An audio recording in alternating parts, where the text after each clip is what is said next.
তো আমি পঢ়ি আছিলোঁ কি যে বিভিন্ন প্ৰকাৰৰ সমীকৰণত আমি এটা চলকযুক্ত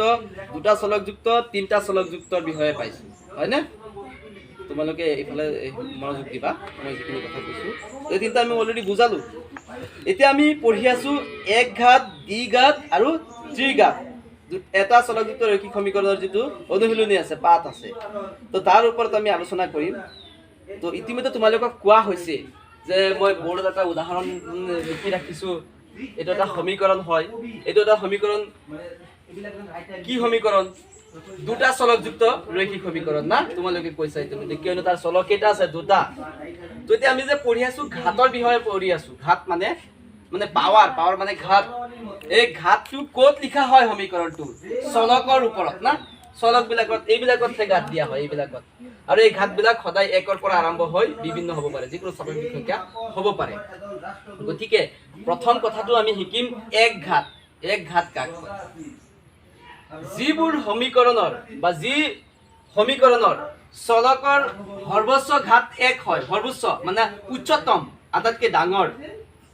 যিকোনো সমীকৰণ হওক এটা চলকযুক্ত হওক দুটা চলকযুক্ত হওক তিনিটা চলকযুক্ত হওক যিকোনো সমীকৰণেই হওক সেই সমীকৰণৰ চলক মানে বুজি পাইছানে নাই ইংৰাজী এলফাবেট যিবিলাক আছে এইবিলাক চোৱা এইবিলাক এই চলকৰ সৰ্বোচ্চ ঘাত অৰ্থাৎ উচ্চতম ঘাত যেতিয়া এক হ'ব তেতিয়া তাক কোৱা হ'ব কি এক ঘাত তাক কি কোৱা হ'ব এক ঘাত বুলি কোৱা হ'ব এতিয়া তোমালোকে প্ৰশ্ন কৰিব পাৰে ছাৰ ইয়াত একটো ক'ত আছে তো যিটো চলক আছে চলকবিলাকৰ ওপৰত চোৱাচোন কিবা আছে নে নাই মানে ইয়াৰ ওপৰত মনে এটা এক উজ্জ্বল হৈ আছে লুকাই আছে সেইটো কাৰণে হৈছে ই এক ঘাত যুক্ত এইটো বুজি পাইছা এক ঘাত যুক্ত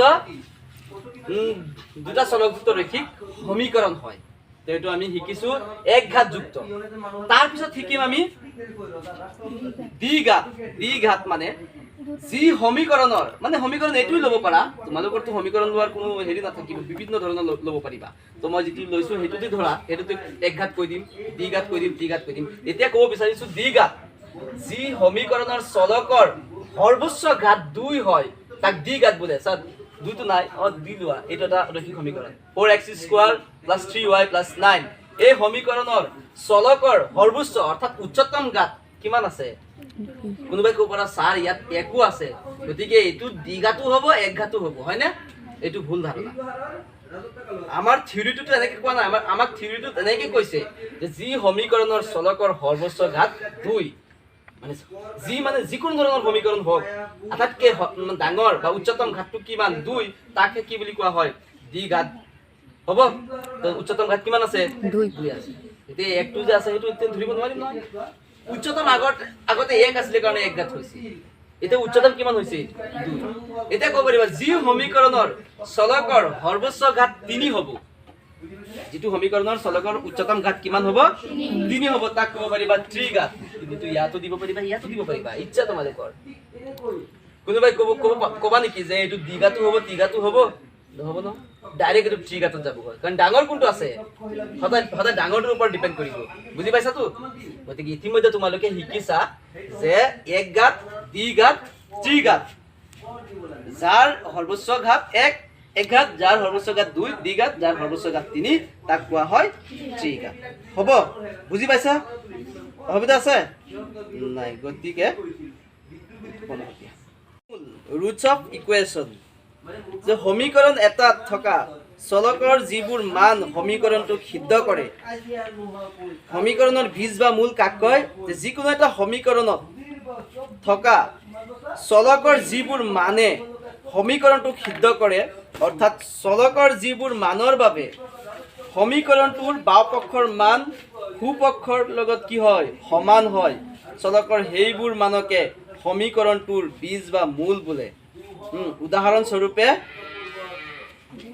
x + 7 = 3 এই সমীকৰণটো লৈ পেলাই ইয়াত x ৰ মান -4 বহুৱালে বাওঁপক্ষৰ সমান সোঁপক্ষ বহিব তো সমীকৰণটোৰ বীজ বা মূল কাক কোৱা হৈছে যে x কোৱা হৈছে সমীকৰণ এটাত তো আমি এটা সমীকৰণ ল'ম x + কিমান আমি এটা সমীকৰণ লম x + 7 = কি 3 এই সমীকৰণটোত বাওপক্ষ আৰু সোপক্ষ আছে এতিয়া কথাটো হ'ল যে হেডলাইনটো আছে সমীকৰণৰ বীজ বা মূল কাক কয় যে সমীকৰণ এটাত থকা চলকৰ যিবোৰ মানে চলকৰ যিবোৰ মানে কিন্তু চলকৰ যিবোৰ মানে সমীকৰণটো সিদ্ধ কৰে মানে বাওফাল সমান কি হ'বগৈ সোফাল হ'ব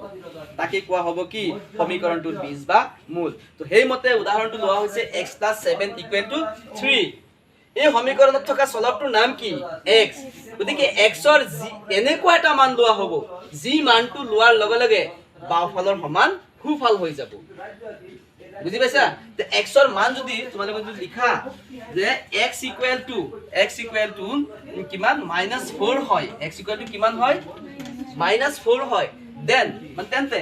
x ৰ ঠাইত আমি কিমান বহুৱাই দিম -4 প্লাস এটো কিমান 7 = কি 3 তো +7 ৰ পৰা -4 বাদ দিলে +3 আৰু হিফালেও কিমান 3 তো চোৱা বাওফাল আৰু সোফাল সমান হৈছে নে অসমান হৈছে